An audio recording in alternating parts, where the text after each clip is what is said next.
Jadi kamu berbeda pandangan dengan Edis? Kamu saja berbeda pandangan dengan Wahabi. Enggak, jangan kemana-mana dulu. Jangan Jangan bilang kemana-mana agama saya dulu.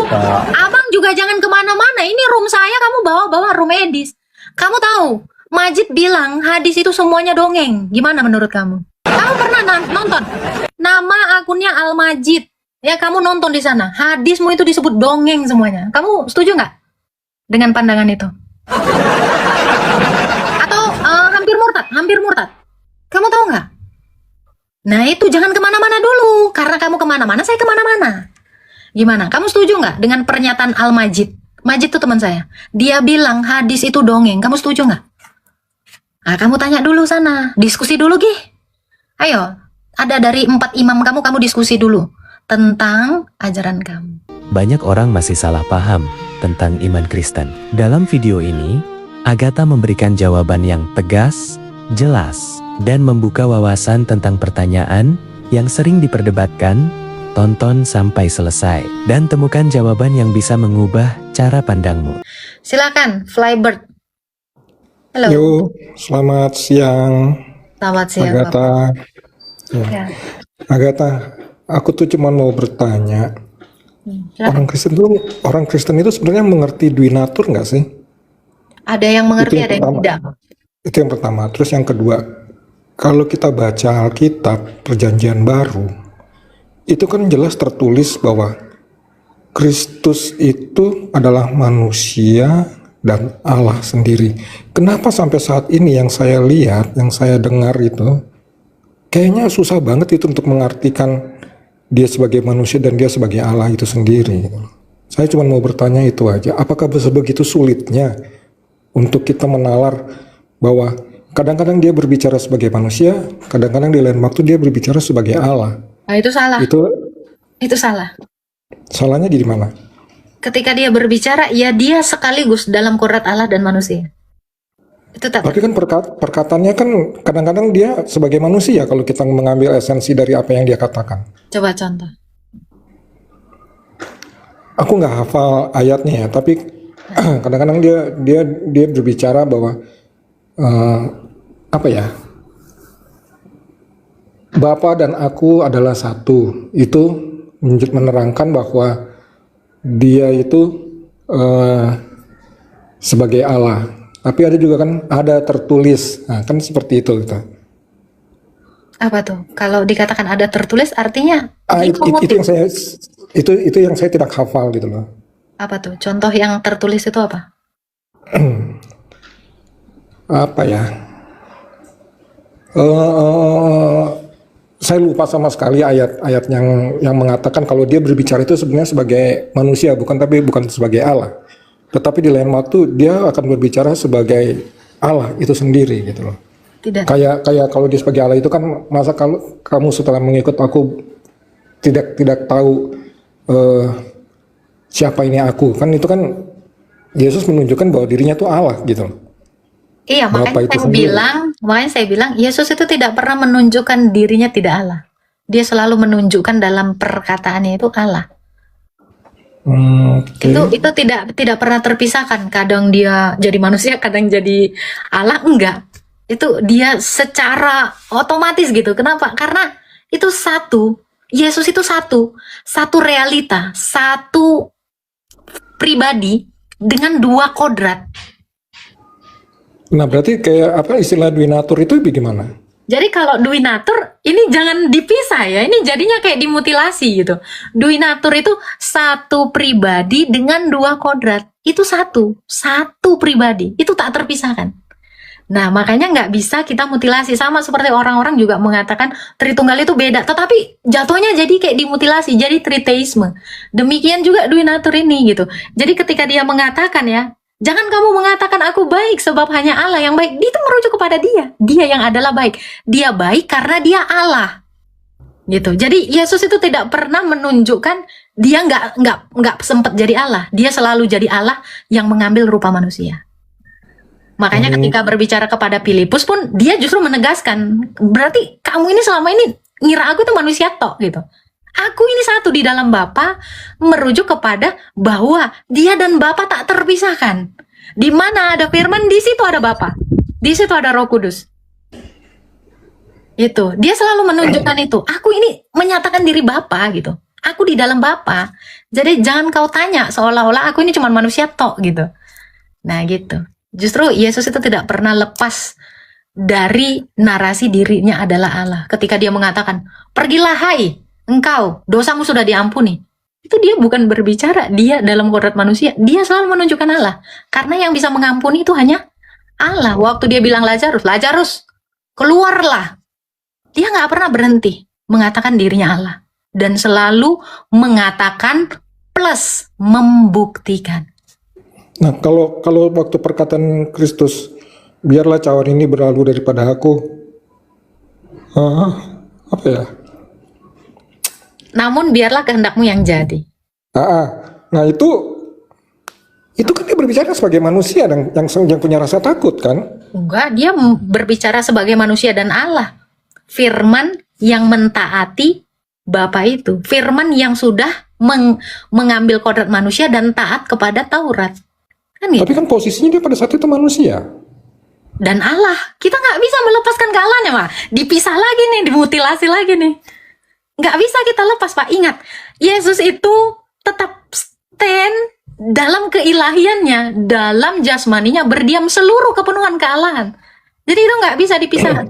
Sekalipun dia mengatakan, ya Bapa, biarlah cawan ini lalu daripadaku, tetapi di balik semuanya itu, biarlah kehendakmu yang jadi. Dia itu mentaati, mengikuti perintah sang Bapa terhadap firman ini. Firman yang sudah merendahkan diri dan mengambil rupa hamba ini. Dia tidak pernah berhenti menjadi Allah. Dia selalu Allah dalam kekekalan. Makanya Yesus bilang apa? Akulah Alfa dan Omega, firman Tuhan Allah yang ada, yang sudah ada, dan yang akan datang, yang maha kuasa. Dia tidak pernah berhenti. Nah, kalau perkataan itu memang menggabungkan kodratnya dia kan? Lah kan Gitu. namanya Tapi juga pada- tapi inkarnasi. Kan pada Bapak saat tadi udah tertentu bilang kan- kristologi. Berarti ini satu pribadi dengan dua kodrat. Bukan menggabungkan, tetapi memang satu. Hanya satu. Jadi mungkin banyak orang yang tidak mengerti di sininya kali ya. Termasuk Karena Bapak. selalu menganggap bahwa dia itu sosok yang duinatur tapi berbeda gitu. Iya, makanya Pak, setiap perkataannya berkuasa kan? Iya. Nah, kuasanya ini dari mana? Dari manusia. Manusia nggak punya kuasa.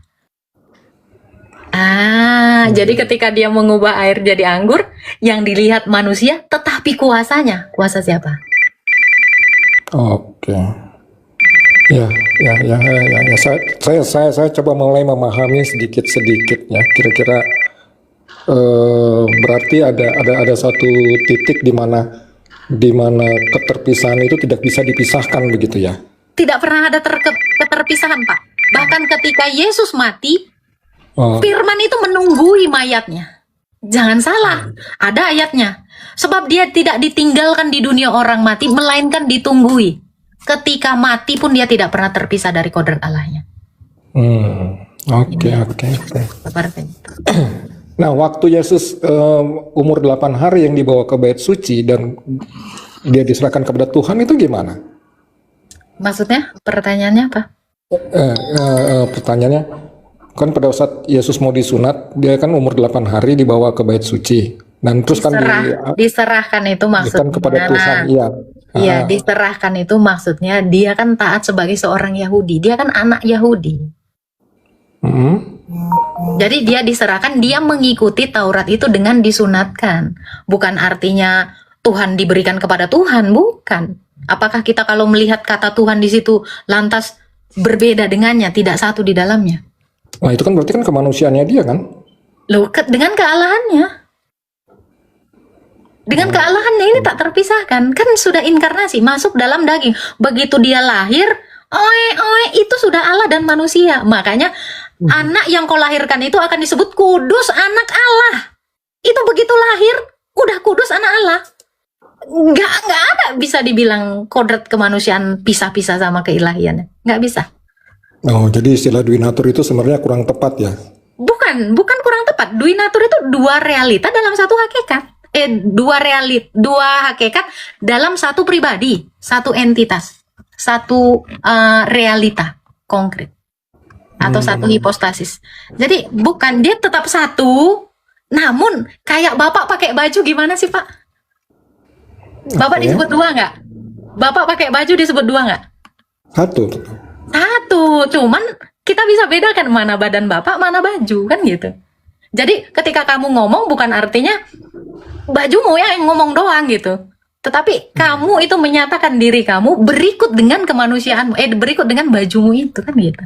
Oke. Oke, ya coba Jadi saya ketika coba. Yesus disunat, ya dia kemanusiaannya itu kan dikatakan ya, Galatia 4 ayat 4, takluk terhadap Taurat. Karena dia sebagai seorang Yahudi, Maria ini sebagai orang Yahudi, ya dia menyunatkannya. Gitu. Maksudnya menyerahkannya kepada Tuhan, mentaati aturan Taurat. Oke. Gitu. Seperti itu penjelasan. Oke, Agak Agatha. Udah itu aja. Karena apa namanya cukup membingungkan buat saya ya. Nggak apa-apa, Oke, kita kalau sama-sama belajar, Pak. Iya, oke. Terima kasih Agatha. Tuhan memberkati, semangat Amin. menyambut. Sama shalom. Gitu ya. Jadi nggak pernah dia pisah-pisah, dia nggak pernah on off gitu. Dia nggak pernah kadang jadi manusia, kadang jadi Allah, enggak. Itu tetap satu. Dan itu permanen, ya. Dia abadi. Abadi, kemanusiaannya abadi. Kenapa? Karena berawal. Tetapi keilahian Yesus itu kekal. Tak berawal, tak berakhir. Makanya Yesus bilang apa? Akulah yang awal dan yang akhir. Setiap perkataan Yesus itu nggak pernah nggak Allah. Semuanya Allah. Kamu boleh cek dari Kejadian sampai ke Wahyu, semuanya Allah. Ya, waktu dia ada orang perempuan pezina itu bilang, pergilah dosamu sudah diampuni. Itu dia bicara Allah, dirinya Allah. Walaupun dalam rupa manusia, dia itu Allah.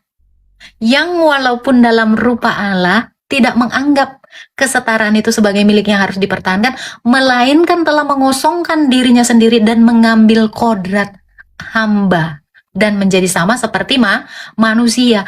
Jadi dalam rupa Allah dia nggak berhenti, nggak ada istilah on off di situ. Setiap perkataannya itu berkuasa. Adakah perkataan Yesus yang tidak jadi? Adakah perkataan Yesus yang tidak kuasa? Semuanya berkuasa. Jadi dia itu tidak bicara sesuatu yang tidak ada kuasanya dan tidak ada buktinya. Semuanya seperti itu, ya. Oke, kita naikkan lagi yang lain. Nah, itu. Kamu naik aja Husni kalau mau nanya. Silakan, Amon BLL Store, Camden. Ya, salam Kak Agatha. Halo. Iya, mau nanya Kak mengenai penyaliban Yesus Kak, karena saya banyak mendengar di beberapa room kalau penyaliban Yesus itu rencana iblis. Kalau menurut Alkitab secara yang Kakak pelajari seperti apa sih Kak perencanaan dalam Alkitab tentang penyaliban Yesus itu? Oke, di Yohanes 8 dikatakan ya, orang-orang Farisi itu bekerja sama dengan orang-orang Romawi untuk menyalibkan Yesus, dan yang mereka rencanakan itu adalah pembunbunan. Pembunbunan itu semuanya datang dari si jahat. Makanya Yesus bilang, iblislah yang menjadi bapamu, sebab engkau menuruti apa keinginannya, sebab tidak ada kebenaran di dalam dirinya. Jadi penyaliban itu adalah rencana orang-orang Farisi yang mentaati iblis. Seperti itu, sesuai Alkitab, bukan menurut saya. Berarti bukan perencanaan Allah ya, Yesus itu disalibkan. Allah tidak pernah merencanakan kejahatan. Yang Dari- direncanakan Allah itu adalah mengalahkan dosa dalam daging, menghukum dosa dalam daging, mengalahkan iblis dalam daging. Itu rencananya Allah itu adalah menggenapi semua nubuatan, semua janji Allah. Janji Allah apa sih? Menyelamatkan manusia.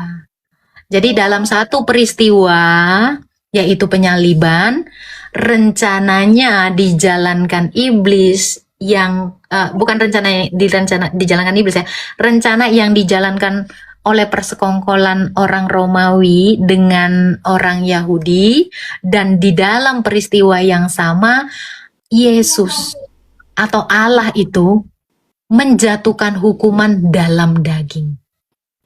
Ngerti nggak? Menjatuhkan hukuman dalam daging, menjatuhkan hukuman atas dosa yang di dalam daging.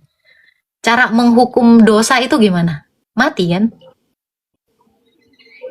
Mau Betul. menghapus dosa itu kan mati kan? Nah, jadi Yesus itu dalam satu peristiwa yang sama, penyaliban, dalam satu peristiwa yang satu dan utuh, iblis merencanakan pembunuhan, Allah merencanakan penyelamatan. Seperti itu. Loh, gimana logikanya Allah menyelamatkan dalam salib? Iya. Ya, Allah menyelamatkan di atas kayu salib itu maksudnya adalah di situ Allah itu mengalahkan dosa, mengalahkan maut, dan mengalahkan iblis. Kalau mau menyelamatkan manusia, kan manusia diselamatkan dari apa, Bang? Dari darah. Manusia diselamatkan dari dosa, iblis, dan kematian dong. Karena inilah yang membuat manusia itu tidak dekat dengan Allah. Kalau ada dosa, Tuhan mau nggak deket kita? Enggak. Iya, kalau kita manut sama iblis, mau nggak Tuhan? Tuhan itu cemburu, nggak mau. Kalau kita mati, bisa nggak kita bersatu dengan yang hidup, yaitu Tuhan. Jadi dikatakan melalui penyaliban, manusia ini diselamatkan karena Allah yang nuzul jadi manusia itu mengalahkan dosa. Dosa itu dikalahkan dalam dagingnya. Gitu. Ketika iblis nyuruh, kalau kau anak Allah, turun kau. Ya kan? Kalau Yesus turun artinya dia kalah terhadap dosa, karena Yesus dikatakan taat kepada Bapa. Nah itu. Jadi dalam satu waktu peristiwa penyaliban, si jahat merancangkan kematian, Allah merancangkan keselamatan. Seperti itu. Sedikit lagi boleh nanya beberapa lagi, Kak. Boleh. Apakah penyaliban Yesus itu sejak semulanya bukan tujuan dari pada keselamatan manusia dengan cara dia harus disalibkan dan harus menebus dosa manusia dengan darahnya, seperti yang firman-Nya mengatakan manusia tidak bisa ditebus dengan manusia yang berdosa selain manusia yang tidak berdosa dan tidak bercacat. Oke. Kamu mengira nubuatan itu rencana ya? Betul, Kak? Salah. Nubuatan itu pra-pengetahuan Allah akan masa depan. Nubuatan bukan rencana. Planning dengan vision, sama nggak? Planning, perencanaan. Vision itu pandangan akan masa depan. Oke. Beda. Nah ini saya katakan, Oten banyak yang nggak tahu nubuatan itu dikira rencana. Beda. Rencana itu berarti sesuatu yang sedang dipikirkan, nanti bakalan kejadian. Itu rencana kan? Betul. Tetapi nubuatan itu Allah tahu masa depan itu bakalan begini. Dia kasih tahu di hari ini. Jadi nubuatan itu adalah kemahatauan Allah akan adanya penyaliban. Itu dinubuatkan hari ini kepada Nabi. Gitu. Jadi ini makanya saya bilang kalau ada yang menarasikan penyaliban itu adalah rencana, salah. Karena Allah itu kan menubuatkan kepada siapa? Yesaya, menubuatkan kepada Daud dalam Mazmur 22, Yesaya 53 bahwa ada penyaliban.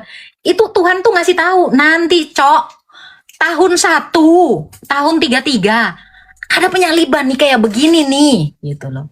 Itu makanya dikatakan Allah itu ada hari ini, masa depan, dan yang akan datang. Ada hari ini, masa lalu, dan yang akan datang. Ini yang namanya kekal sepanjang segala abad. Dia ada di abad dulu, abad sekarang, dan abad akan datang. Karena dia sudah ada di abad yang akan datang, makanya dia tahu. Dikasih tahulah kepada para nabi. Judulnya nubuat. Seperti itu. Jadi bukan rancangan, bukan rencana. Bukan rencana, tetapi prapengetahuan Allah. Nubuat itu adalah prapengetahuan Allah.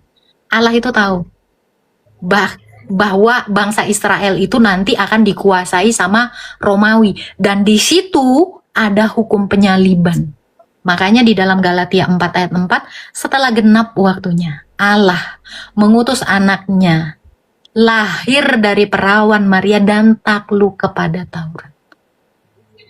Jadi Allah itu merancangkan keselamatan dari pengetahuannya akan masa depan, yaitu penyaliban itu. Seperti itu. Jadi bukan rencana.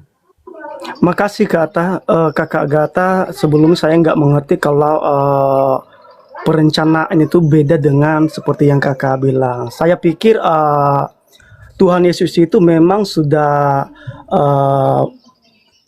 secara rencana Tuhan, karena manusia itu berdosa, seperti firman Tuhan mengatakan manusia terpisah dengan Allah tanpa ada pengorbanan Yesus, berarti manusia tidak akan pernah mendapatkan yang namanya keselamatan. Tanpa ada pertumpahan darah yang kudus itu, manusia tidak pernah mendapatkan keselamatan. Saya berpikir bukan itu tulisannya. Tanpa penumpahan darah tidak ada pengampunan. Itu yang iya. Berarti kalau kejadian penumpahan darah, secara saya berpikirnya bukan berarti saya ini jadi ke suatu ketetapan dalam pikiran saya itu yang benar. Makanya saya bertanya sama kakaknya, berarti Tuhan udah rencanakan, bukan karena si iblis tadi ini orang-orang pada Tuhan tidak mau. Iya, jadi kalau kita memang tidak mengerti arti nubuat, emang gitu, Bang, nggak apa-apa. Yang penting sekarang sudah paham. Iya, makasih banyak Kak Agatha. Tuhan Yesus memberkati, Tuhan pakai lebih luar biasa lagi. Semangat menyambut Natal. Sama-sama Kakak. Iya, itu ya. Jadi Allah itu nggak pernah merancangkan yang jahat. Masa dia mau menghukum hambanya? Ya kan? Yang tidak berdosa. Mungkin tidak. Allah itu menghukum dirinya yang tidak bersalah. Kan enggak? Gitu. Memang si jahat ini mengira, makanya dikatakan ya, iblis ini adalah penipu yang tertipu. Kenapa dikatakan iblis ini adalah penipu yang tertipu? Dia kira dengan matinya Yesus dia menang. Nyatanya dia diinjak-injak, dia dikalahkan oleh firman Allah yang menjelma jadi manusia ini. Makanya ada juga pernyataan seperti ini, dan kalian harus terbiasa ya. Yesus itu mati tapi tidak mati. Ya karena yang mati itu kemanusiaannya, kealahannya nggak mati. Dia disebut mati tetapi tidak mati. Gitu. Nah mungkin ini juga si Allah-Allah penyamar ini nggak paham narasi ini.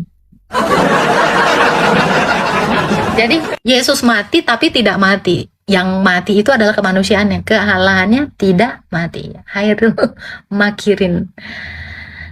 Oke, naik aja Husni. Kata Allah Bapa jangan membun-bun, tidak berdosa. Kenapa Yesus dibun-bun? Loh, yang membun-bun siapa? Perintah jangan membun-bun itu kepada bangsa Israel. Memangnya orang Wahyudi yang menyalib Yesus? Hukuman orang Wahyudi itu nggak ada penyaliban, Dek. Belajar lagi kamu. Penyaliban itu hukuman orang Romawi. Orang Romawi itu tidak tunduk terhadap Taurat. Blok. Inilah aku bilang, kalian ini nggak pintar-pintar. Tadi udah aku bilang ya. Saat itu Allah kan tahu bahwa Israel itu dikuasai oleh orang Romawi. Salib itu bukan hukuman orang Wahyudi. Jadi yang membun-bun siapa? Orang Romawi yang bersekongkol, kan udah dibilang tadi. Jadi orang Yahudi itu nggak bisa menyalib. Jadi kalau kamu kira Yesus dibun-bun sama orang Yahudi, salah. Salah besar.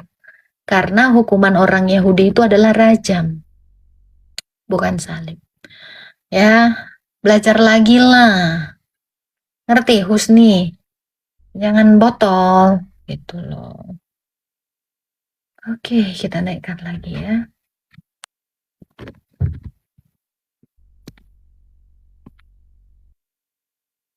Kalau mau bernarasi tuh dipikir-pikir dulu. Halo, Soniku. Selamat sore Kak Agatha. Selamat sore. Aku tadi baru aja mendengar sedikit aja penjelasan Kak Agatha tentang si abang tadi itu penjelasan tentang penyalipan itu. Jadi rasaku enak sekali. Cuma sayang sekali pas sudah aku naik udah habis penjelasannya. Yang mau tujuan aku naik begini Kak Agatha. Coba dijelaskan lagi tentang penyalipan tadi itu Kak Agatha.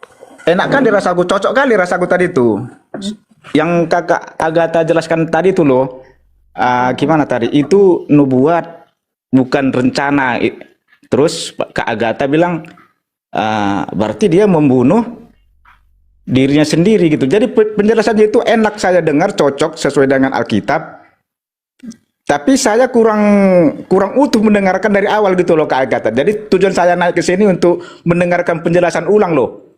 Enak. Oh, Ya, gitu aja di Kak. bagian mana ya? Di bagian mana yang mau kau tanya tentang penyaliban itu?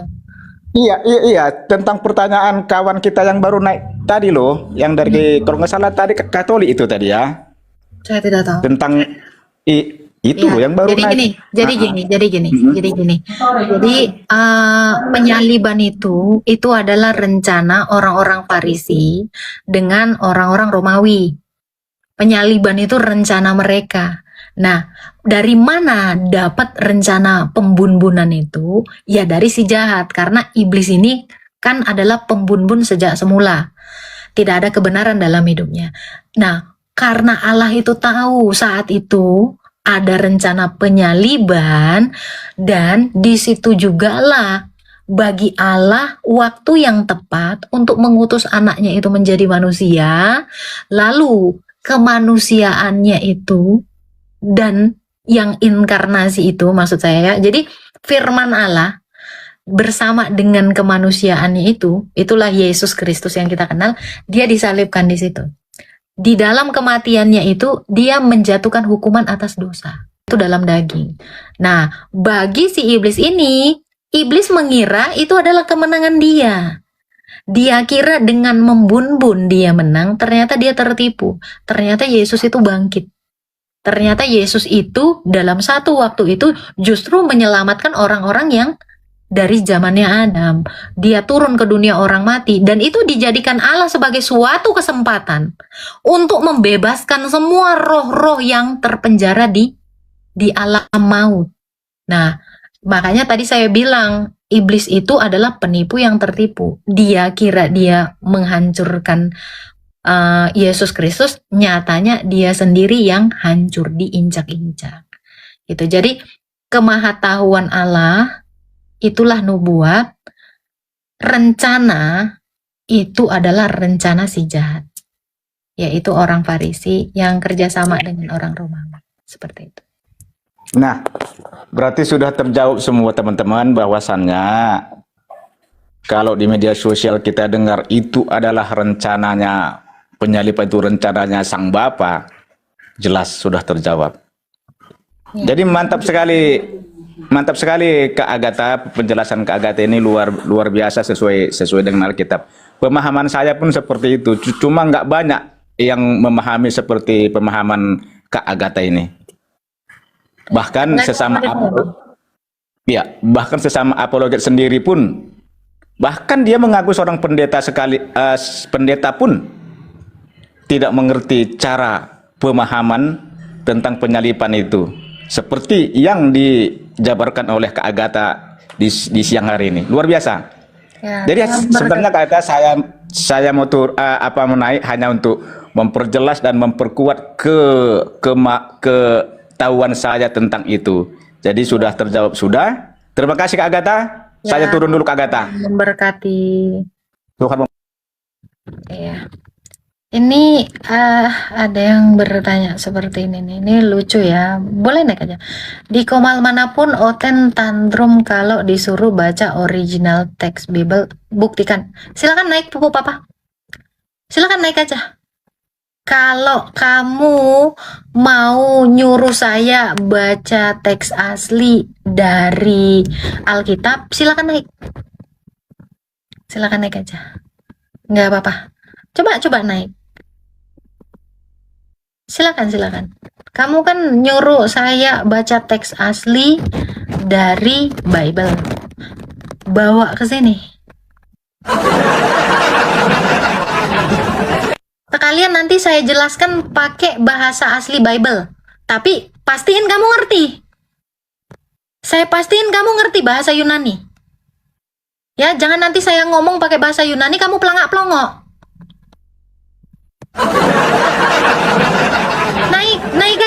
Naik aja, ayo. Kita baca teks Yunaninya. Saya jelasin sekalian pakai bahasa teks Yunani, tapi kamu jangan nanya pakai bahasa Indonesia. Ayo, begitu aja. Tuh, kalau kau tantrum ya naik aja, buktiin dulu dong. Oke, halo Tirta Yatra, halo. Ya kak, selamat sore apa siang ini ya. Shalom. Halo. Silakan. Gini kak, maksud saya itu loh kak, mengenai fenomena yang Yesus punya Tuhan itu menurut pandangan dalam pengajaran gereja ortodoks itu seperti apa sih? Apakah setuju dengan itu? Mungkin kalau setuju apa alasannya, kalau tidak apa alasannya gitu. Oke. Terlebih 1 Korintus 8 ayat 6 dikatakan, namun bagi kita hanya ada satu Tuhan saja, yaitu Yesus Kristus. Yang karena Dia kita hidup, yang melalui Dia segala sesuatu dijadikan, yang karena Dia kita hidup. Itu ayatnya. Itu Ya Bang. kak, terima kasih pencerahannya kak. Ada lagi yang mau ditanyakan, Bang? Yesus itu adalah Tuhan. Ya. Sepakat kak, saya tentang itu. Saya juga menolak statement yang Yesus punya Tuhan itu. Siap. Ada lagi yang mau ditanyakan, Bang Tirta Yatra? Halo. Belum makasih kak, sementara ini cuma itu dulu kan begitu. Tuhan memberkati. Oke, Agatha, Tuhan bahasa Yunani apa? Kurios. Tuhan itu sama. Itu kurios bahasa Yunaninya. Naik aja. Halo. Assalamualaikum.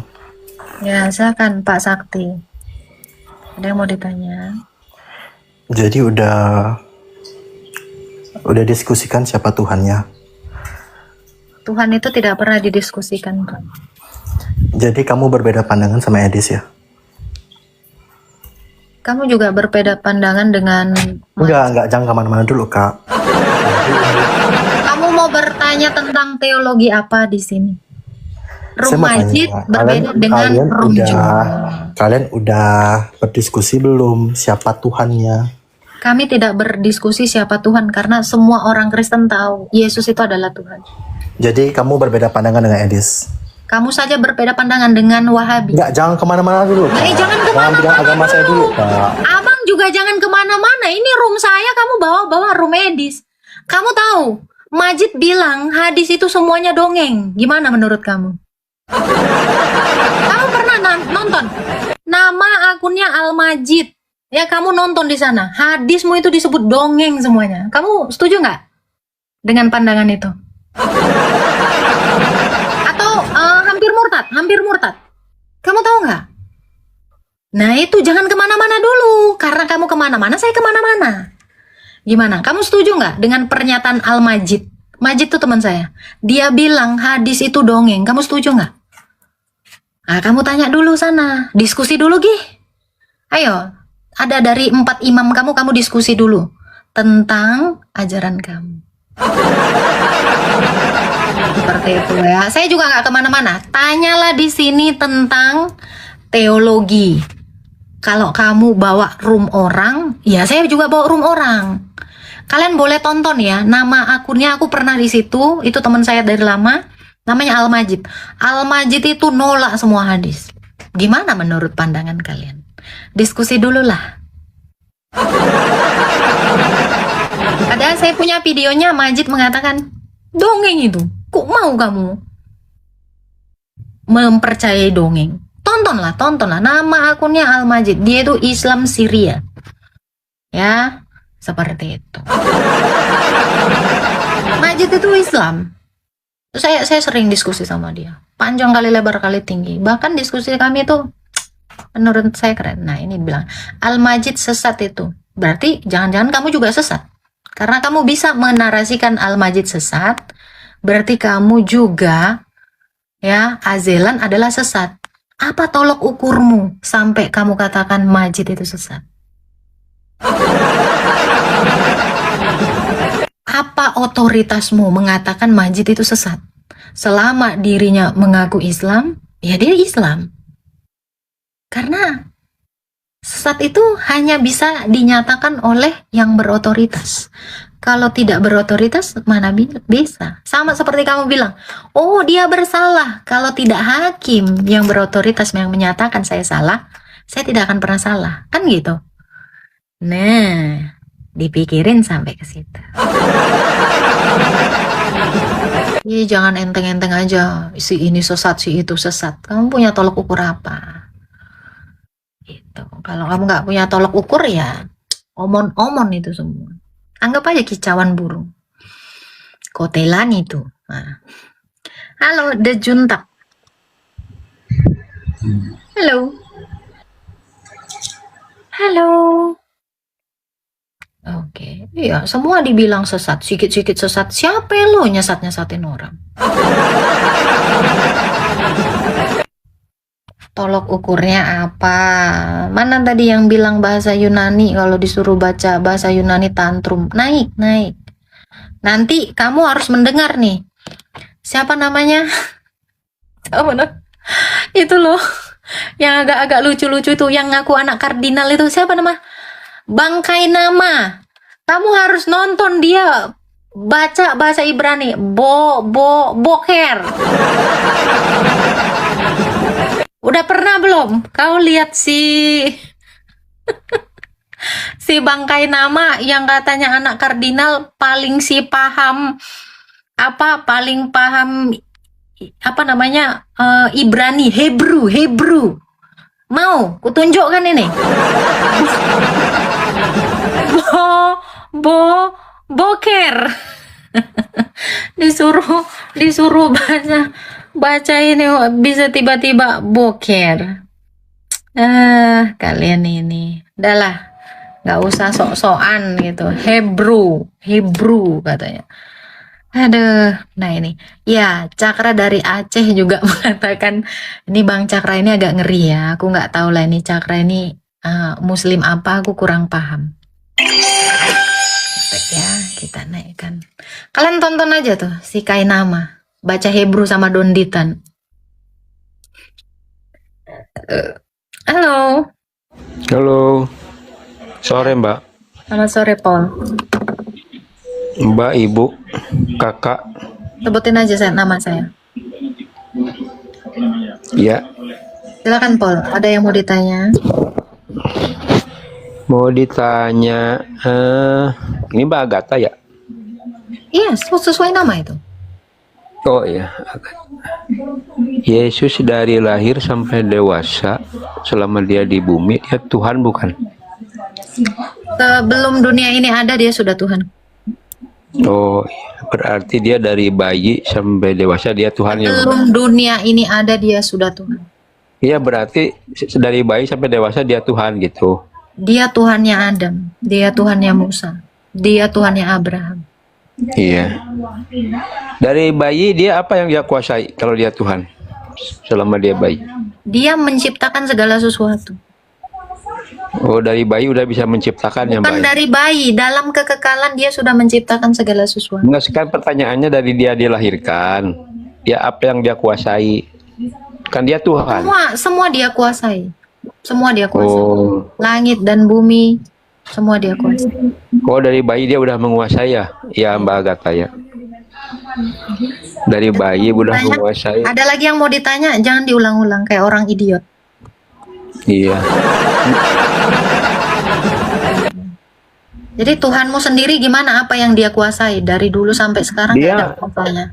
Yesus selama baik dia menyusui sama ibunya nggak? Menyusui sama Saya ibunya tanya nggak? kamu, Tuhan kamu apa yang dia kuasai dari abad ke-7 sampai sekarang?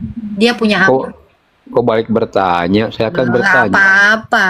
Kalau ditanya nggak bisa ya udah nggak bisa jawab ya udah bye. Udah dibilang dia pencipta langit dan bumi. Apa yang dikuasai? Semuanya dia kuasai, termasuk kamu.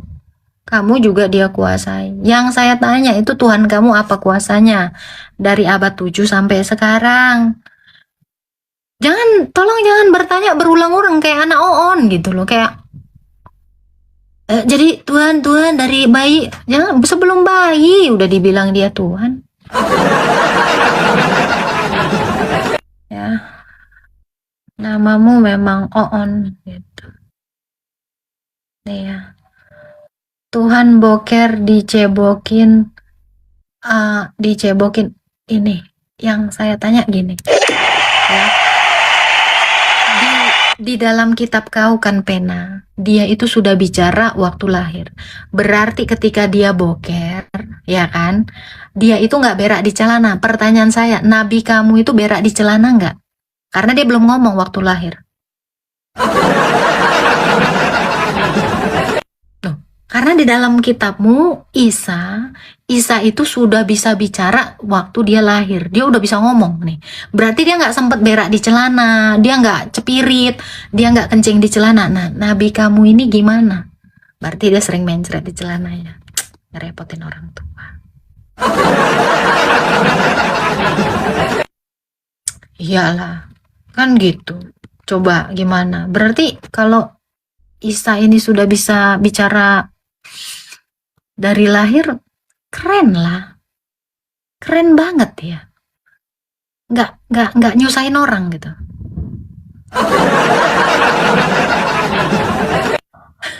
Harusnya kan gitu logikanya kan. Oke, Dede Ica. Halo, Bonsu. Halo, selamat sore, Mbak Agatha. Mau tanya nih Mbak Agatha. Silakan. Dengar nggak suara saya? Dengar Pak, dengar. Saya nggak mau ada perdebatan, tapi saya nggak mau jawaban dari Mbak Agatha ya, karena saya kurang dalam belajar dari agama. Saya Katolik. Siapa? Jadi saya mau tanya, ada 2 pertanyaan. Tapi setelah jawaban saya udah utarakan pertanyaan, tolong diturunkan ya Mbak Agatha ya. Ya. Nah, yang pertama saya bertanya tentang masalah perpuluhan di antara 2 agama. Di agama saya perpuluhan itu kita biasa sebut dengan kolektif. Tetapi di agama lain yang seiman juga, mereka perpuluhannya harus ada persentase untuk mengisi. Nah, dua ini memang kalau di dalam Katolik atau yang saya tahu ya, saya sama sekali nggak begitu kuat di agama. Saya tahunya bahwa si nenek miskin itu bisa masuk surga dengan memberikan apa yang dia berikan.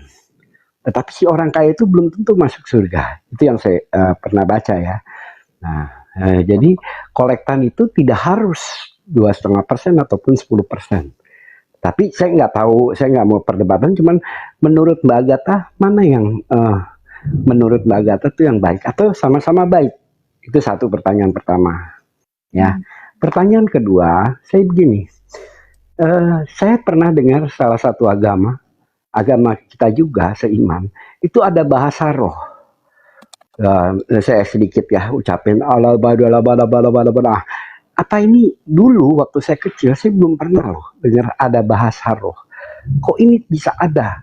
Menurut Mbak Agatha benar atau tidak? Saya cuma mau tahu, kalau bilang benar ya benar, kalau tidak ya tidak. Tapi ada Bapak dalil. tahu, Bapak udah tahu ada Katolik karismatik. Tahu ada. Katolik juga sudah itu loh Pak. Oh Kalau sudah Bapak ada ya. iya. Nah ya jadi kan saya karismatik itu timbul sejak usia saya mungkin udah masih bangku kuliah ya, bukan waktu saya SD atau zaman tahun 80-an, iya kan ya. Jadi saya mau tahu kalau memang itu ada bahasa roh di mana ayat yang tertulis dan bahasanya kayak apa. Oke. Itu aja Mbak Agatha. Makasih banyak. Mohon izin diturunin Mbak Agatha. saya pakai akun kecil ya. Makasih Ya. Mbak Agatha. Ya, sama-sama. Jadi itu ya teman-teman ya. Persepuluhan itu adalah hak orang Lewi. Kita kalau baca di dalam Ibrani 7 bahwa persepuluhan itu hanya ada ketika ada Lewi. Jadi setelah tidak ada Lewi menjabat sebagai imam, persepuluhan tidak ada. Gereja itu membutuhkan penghidupan. Makanya kenapa teman-teman kita yang di Protestan mengadakan perpuluhan itu untuk operasional gereja. Dan apakah itu baik? Baik. Ya, karena itu untuk kepentingan bersama. Yang saya tahu itu gitu. Persepuluhan memang namanya aja persepuluhan, tetapi mereka menarasikan itu sebagai persembahan untuk kelangsungan gereja. Tidak ada, kalau Bapak bawa atau Bapak compare dengan ada janda miskin itu memberi dan dia masuk surga, orang kaya belum tentu ya, karena si orang kaya ini tidak memberi dengan keikhlasan hati. Nah, demikian persepuluhan itu juga diberikan oleh keikhlasan hati setiap jemaat ya, teman-teman yang di bawah ini, dan itu sah-sah aja, dan itu juga adalah peraturan masing-masing gereja dan kita menghargai itu. Karena kalau tidak ada kolekte atau tidak ada persembahan, bagaimana gereja itu mau melangsungkan ibadahnya kan gitu. Sementara butuh tempat, butuh apa namanya, untuk perjamuan, butuh mungkin ada kursi atau sound system atau apapun kelengkapan dari gereja mereka. Jadi wise lah menanggapi segala sesuatu. Nah, tentang bahasa roh itu memang ada di dalam Kisah Para Rasul 2. Bahasa roh itu adalah bahasa bangsa asing. Ini diberikan oleh Roh Kudus sebagai kekuatan bagi rasul ketika mereka menginjili ke segala bangsa. Makanya di dalam Kisah Para Rasul 2 ayat 7 sampai 11, orang-orang Galilea itu bisa mendengar rasul-rasul itu bisa pakai bahasa Arab, bahasa Elam, bahasa Partia, Mesopotamia, Asia, bahkan Arab, Pontus, Pamfilia, Frigia. Nah, bahasa-bahasa asing itulah yang disebut bahasa roh. Nah, sekarang tidak lazim bahasa roh. Kenapa? Udah ada tempat les bahasa asing atau bahasa internasional. Seperti itu Pak Bonsu ya jawabannya. Oh iya, makasih ya Mbak Agatha, tetap semangat, tetap berkarya. Tuhan memberkati Nona. Yo. Salam. Gitu ya teman-teman ya. Perpuluhan itu baik. Bahkan di dalam Alkitab sendiri di Galatia 6 ayat 6 dikatakan, baiklah setiap orang yang menerima pengajaran membagi segala sesuatu kepada pengajar itu. Itu. Di ayat lain dikatakan ya, kalau kamu memberi, berilah dengan keikhlasan hatimu. Ada lagi ayat yang lain untuk pekerja Tuhan. Penatua-penatua yang baik, kepemimpinannya patut kamu hormati 2 kali lipat. Bukan 10% lagi, 20%. 2 kali lipat penghormatanmu terhadap yang biasa. Jadi kalau kita sebagai orang Kristen ya kita baik membagi segala sesuatu. Ya, itu tidak merugikan kamu. Bahkan kamu itu memang disuruh Tuhan di dalam Galatia 6 ayat 1 ya sampai 10, kamu harus saling bantu-membantu. Terutama yang sesama orang Kristen. Ya. Masa iya pekerja Tuhan, pelayan Tuhan tidak kita kasih makan? Terutama dia yang hidup dari pemberitaan.